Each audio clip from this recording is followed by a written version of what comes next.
स्वागतम। आज आमे गोटे बहुत माने रोमांचकर विषय रे कथा हेबा।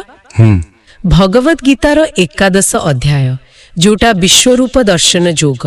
अच्छा, आमे चेष्टा करिबा एई पूरा अध्यायर कहानी आउ तारो मूल कथा को एकदम सहज रे गप्प सुनिला भली बुझिबा पई। हाँ निश्चित एटा गीतार गोटे बहुत गुरुत्वपूर्ण आउ माने पूरा चमकेई दिला भली अध्याय। हाँ, कुरुक्षेत्र मैदान रे जेतेबेले अर्जुन श्रीकृष्ण कोठो बहुत कथा सुनिले तांको भितरे गोटे जिज्ञासा आसिला। हाँ, से सुनिले कृष्णंकर ऐश्वर्य तांको महिमा विषय रे आ तापरे तांको मनरे आसिला अरे ए जो महानतार कथा कहउछंती सेटा केमिति देखा जाए। ठीक तो से निजे से ही रूप देखिबा को चाहिए आ सेथि पई से कृष्ण को अनुरोध कले।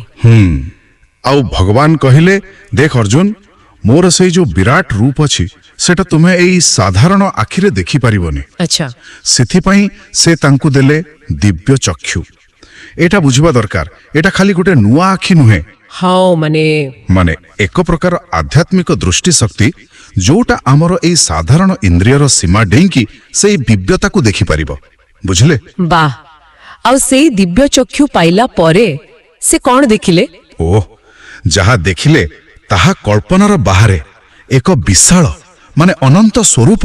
हाँ, हजार हजार मुह, हजार हजार आखि, हजार हजार हाथ पाद, असंख्य चमकुथिबा अलंकार आउ केते जे दिव्य अस्त्र शस्त्र। बाप रे, पूरा ब्रह्मांड माने सूर्य चंद्र तारा सबु देवता ऋषि जेते कि जीवजंतु अछंती सबु किछि सेही गोटिए रूप भितरे देखागला। आ तार तेज से वीडियो रे जेमिति कहिची। हाँ, सेही तेज एमिति कि जेमिति हजार हजार सूर्य एका संगरे आकाश रे उही जाइछंती सेति कि प्रचंड एते विशाल आ एते तेज।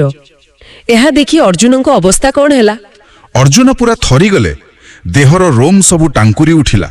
आश्चर्यता लागिला हेले ता संगरे भयंकर भय भी आसिला। भय काहे की? कारण सेही रूप केवल सुंदर नथिला, सेथिरे गोटे भयानक दिग भी थिला। से देखिले कौन ना कौरव और पांडव दुई पटर बड़ बड़ योद्धा। हाँ, भीष्म द्रोण कर्ण। हाँ, समस्ते एपटर सेपटर समस्ते जेमिति नई जाई समुद्र रे पसे कि पोको जाई नियारे पड़े सेमिति समस्ते दौड़ी की जाई भगवानकर से विकटाल मुह भीतर को पसी जाउछंती। बाप रे बाप, कहा कहा मुंडा तो तांको दांत संधि रे पेशी ही चुना ही जाउछे।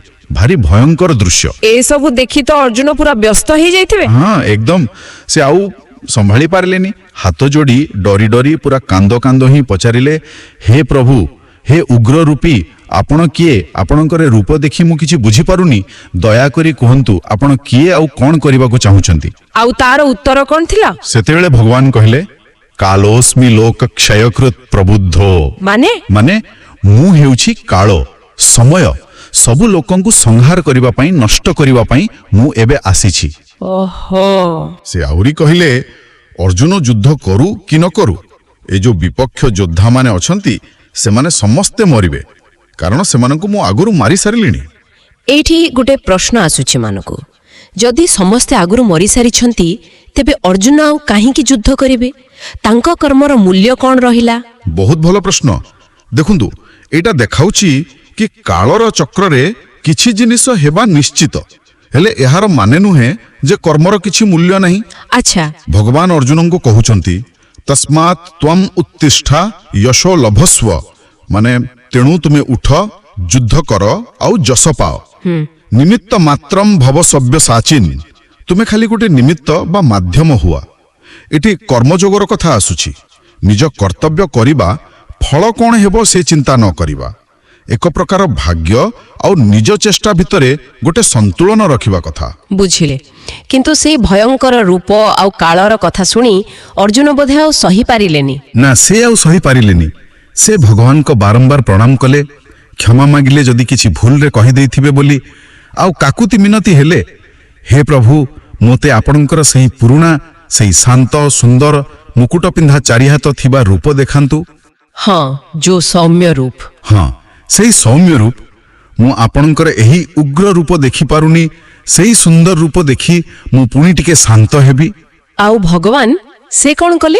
अर्जुनंकर एमिति आकुल निवेदन देखि भगवान शांत हेले। से निजर सही विशाल अनंत रूप को स्मरण कले, माने गोपन कले।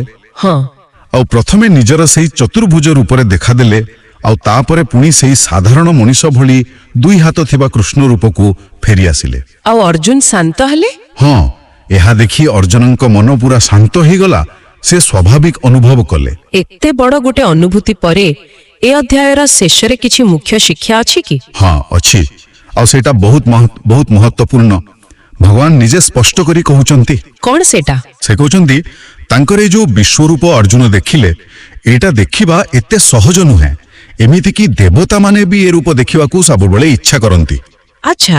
ହଁ, ଆଉ ଏ ରୂପକୁ ଖାଲି ବେଦ ପଢ଼ି କି ବହୁତ ତପସ୍ୟା କରି କି ବହୁତ ଦାନ ଦେଇ କିମ୍ବା ବଡ଼ ବଡ଼ ଯଜ୍ଞ କରେ ଏସବୁ ଦ୍ୱାରା ଦେଖିହେବ ନାହିଁ। ତାହେଲେ କେମିତି ଦେଖିହେବ? ସେ କହୁଛନ୍ତି ଭକ୍ତିଆ ତୋନନ୍ୟ ଶକ୍ୟ, କେବଳ ଅନନ୍ୟ ଭକ୍ତି ଦ୍ୱାରା। ଅନନ୍ୟ ଭକ୍ତି ମାନେ ଏମିତି ଭକ୍ତି ଯୋଉଥିରେ ଆଉ କିଛି କାମନା ନଥିବ, ପୁରା ନିଃସ୍ୱାର୍ଥପର, ଅଟଳ, ଏକନିଷ୍ଠ ଭକ୍ତି। କେବଳ ସେଇ ଭକ୍ତି ଦ୍ୱାରା ହିଁ ତାଙ୍କୁ ପ୍ରକୃତିରେ ଜାଣିହବ, ଦେଖିହବ ଆଉ ତାଙ୍କ ସହିତ ମିଶି ହବ। ଏଠି ଭକ୍ତିର ମାର୍ଗକୁ ସବୁଠୁ ଶ୍ରେଷ୍ଠ ବୋଲି କୁହାଯାଇଛି। ବାଃ, ବହୁତ ଗଭୀର କଥା। ତେବେ ମୋଟାମୋଟି କହିଲେ ଏଇ ଅଧ୍ୟାୟ ଆମକୁ ଭଗବାନଙ୍କର ସେଇ ଅସୀମ ଚିନ୍ତା ବାହାରେ ଥିବା ସ୍ୱରୂପର ଗୋଟେ ଝଲକ ଦେଲା। ହଁ, କାଳ ବା ସମୟ ରୂପରେ ତାଙ୍କର ସେଇ ସଂହାର କରିବାର ଶକ୍ତି ଦେଖେଇଲା। ଠିକ୍।